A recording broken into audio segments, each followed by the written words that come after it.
बात बेबात पे अपनी ही बात कहता है। मेरे अंदर मेरा छोटा सा शहर रहता है।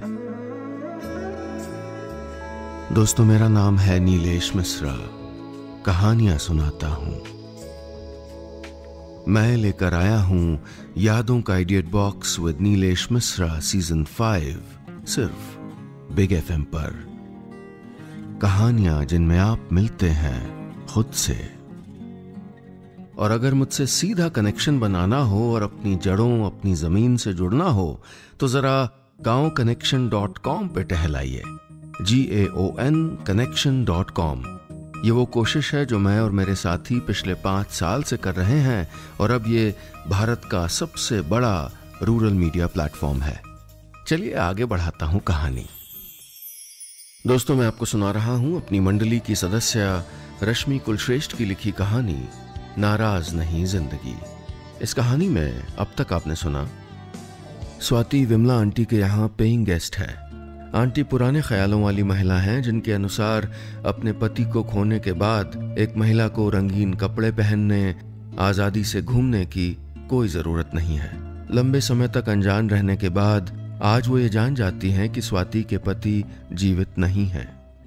अब आगे। झूठी नहीं थी मैं। देवेन का जिक्र करते समय हमेशा था का इस्तेमाल किया था मैंने।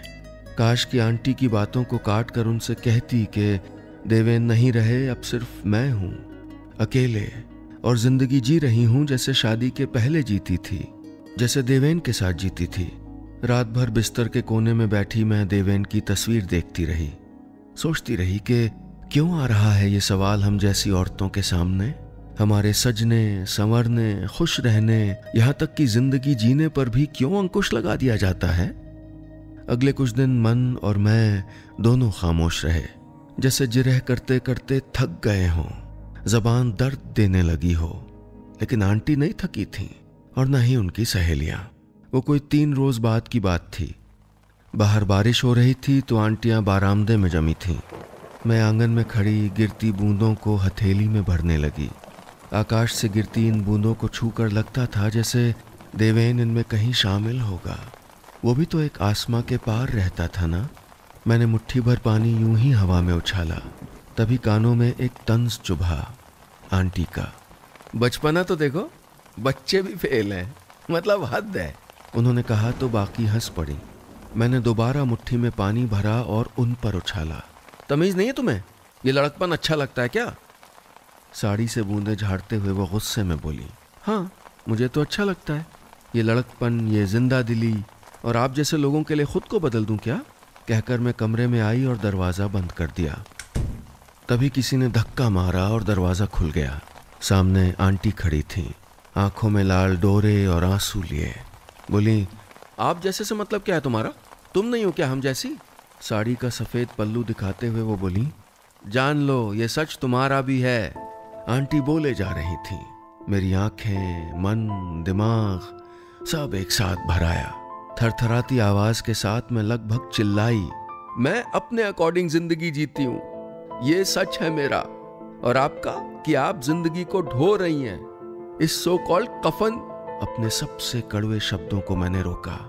आंटी रो रही थी। कभी आंसू गुस्से के होते, कभी दुख के। मैंने उसी रात सामान पैक किया और वो कमरा और आंटी को छोड़कर चली आई। आज 6 साल पुरानी यादों से लौटने के बाद जाने क्यों मन पसीज आया। वक्त चीजों को नए नजरिए से सोचना सिखा देता है। तभी किसी सख्त जान का रोना दिल में कंपन पैदा कर गया। इच्छा होने लगी कि क्यों न सब कुछ भूल कर एक बार, सिर्फ एक दफा, 5 मिनट के लिए ही सही, आंटी से मिलाऊं। तारीफ करें, शिकायत करें, लेकिन अधिकार से बताइएगा कि हमारी कहानियां आपको कैसी लग रही हैं। और हाँ, रोज ऐसी ही रोचक कहानियां सुनने के लिए सुनिए यादों का idiot box with Nilesh Mishra season 5, सिर्फ बिग एफएम पर। हमारे चैनल पर हर रोज खूब सारी कहानियां उपलब्ध होती हैं, कभी कविताएं, कभी और कोई गपशप। अगर आप चाहते हैं कि कुछ भी ना मिस करें तो 2 चीजें तुरंत करिए।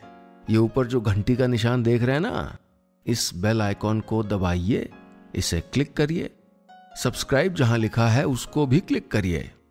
चलिए मिलते हैं बहुत जल्दी नई कहानी के साथ। सुनते रहिएगा यादों का idiot box with Nilesh Mishra season 5 सिर्फ बिग FM पर।